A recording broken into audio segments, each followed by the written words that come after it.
पूरे बिहार में 75 साल में चपरासी से लेकर मुख्य सचिव तक अगर जितने भी लोग नौकरी में, सरकारी नौकरी में हैं, सबकी संख्या को आप जोड़ दीजिएगा तो वो संख्या होती है 23 लाख।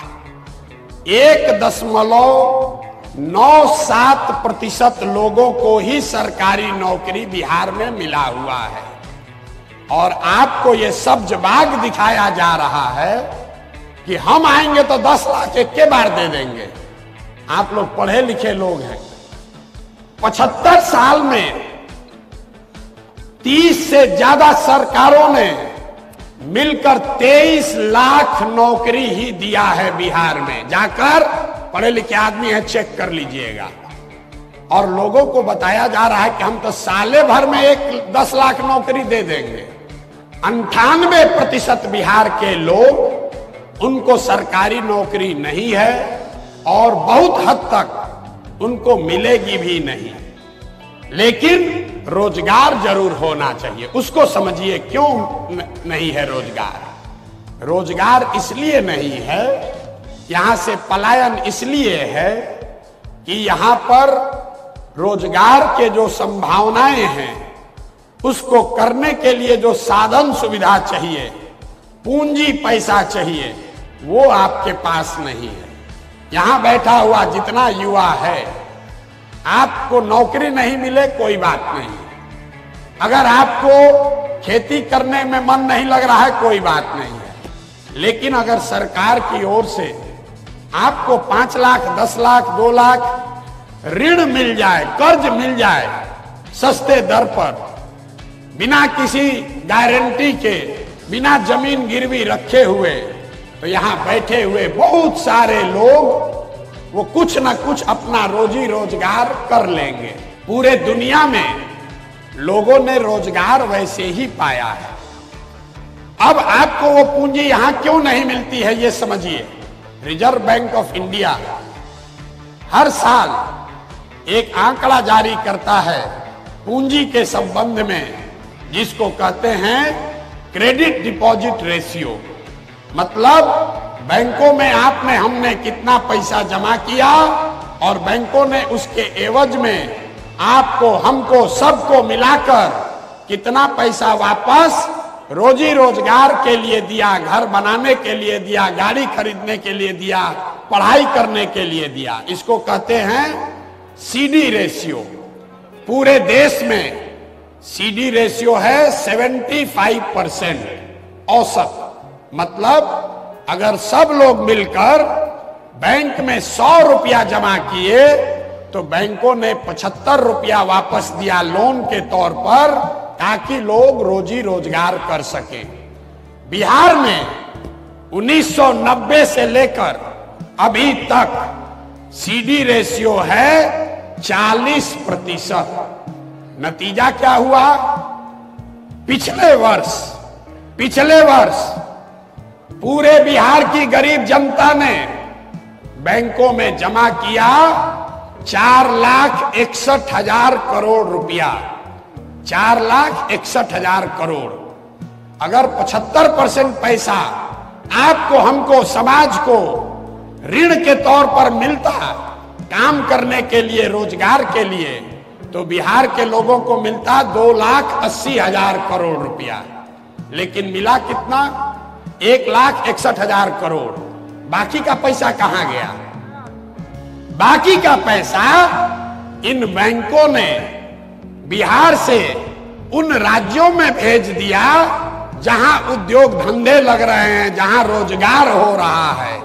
गुजरात में, कर्नाटक में, आंध्र प्रदेश में, तेलंगाना में, तमिलनाडु में, केरल में सीडी रेशियो 90 से ज्यादा है। मतलब वहां के लोग अगर 100 रुपया बैंक में जमा किए तो उनको 90 रुपया मिला रोजी रोजगार के लिए। और बिहार के गरीब लोग 100 रुपया जमा किए, आपको 40 रुपया मिला। इसका असर क्या है, इसको समझिए।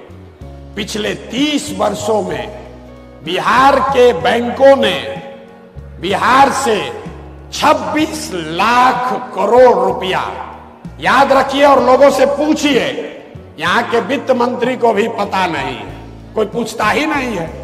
26 लाख करोड़ रुपया आपका हमारा ये पैसा दूसरे राज्यों में भेज दिया। आपको आदमी का पलायन दिखता है। हम आपको बता रहे हैं कि ये पलायन इसलिए है क्योंकि यहां से पूंजी और बुद्धि का पलायन है। पैसा जो है वो बाहर जा रहा है, जो पढ़ लिख कर बुद्धिमान है वो बाहर जा रहा है, तो जो बच गया लेबर, उसके पास तो कोई ऑप्शन ही नहीं है, विकल्प ही नहीं है, उसको बाहर जाना ही जाना है। अब इसको गंवई भाषा में समझिए। मान लीजिए कि आपको बाल काटने आता है, आपके पास 20,000 रुपया है, आप चाहते हैं कि एक सैलून लगाकर हम एक अपना रोजी रोजगार शुरू करें। आप सैलून खोलने गए तो लोगों ने बताया इसमें 1 लाख रुपया लगेगा। दूसरे राज्य में 80,000 70,000 रुपया आपको बैंक से लोन मिल जाएगा, 20,000 रुपया आप जमा कीजिएगा, सैलून खोल लीजिएगा। लेकिन बिहार में वो लोन नहीं मिलेगा, तो 20,000 रुपया में क्या करेगा? 5,000 रुपया किसी दलाल को देगा, 2,000 रुपया में ट्रेन का टिकट खरीदेगा, बस का टिकट खरीदेगा और जाकर बॉम्बे में किसी सैलून में मजदूरी करेगा। ये पूंजी का प्रभाव है। जन सुराज का मंत्र है कि 15 साल से कम उम्र के हर बच्चे को पढ़ाई की अच्छी व्यवस्था कर दी जाए ताकि बेरोजगारों की संख्या में इजाफा न हो, और 15 साल से 45 साल के उम्र के लोगों को अब पढ़ाने का फायदा नहीं है। अब क्या पढ़िएगा, आप तो जो पढ़ना था पढ़ लिए। 15 से 45 साल के उम्र के बच्चों को रोजगार अगर देना है तो यहाँ पर पूंजी की व्यवस्था उन लोगों के लिए करनी होगी।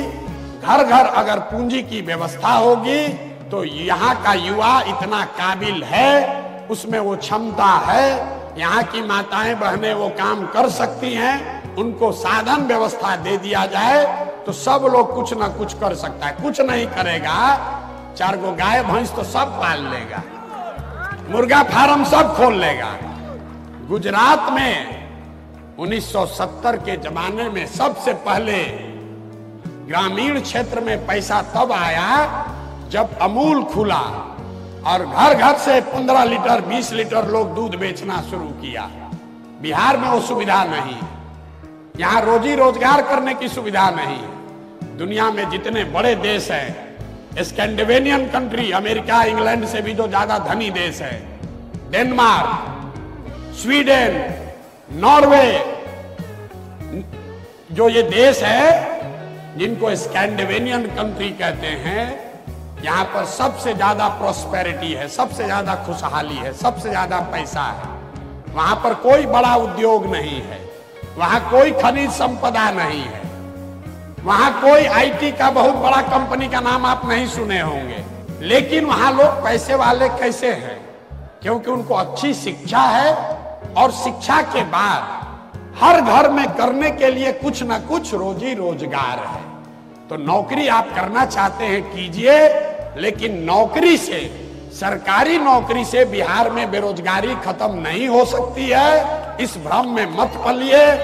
जो लोग आपको ये बता रहे हैं वो अब वोट लेकर फिर से अपना जीवन, अपने लिए नौकरी खोज रहे हैं, आपको नौकरी नहीं देने वाले।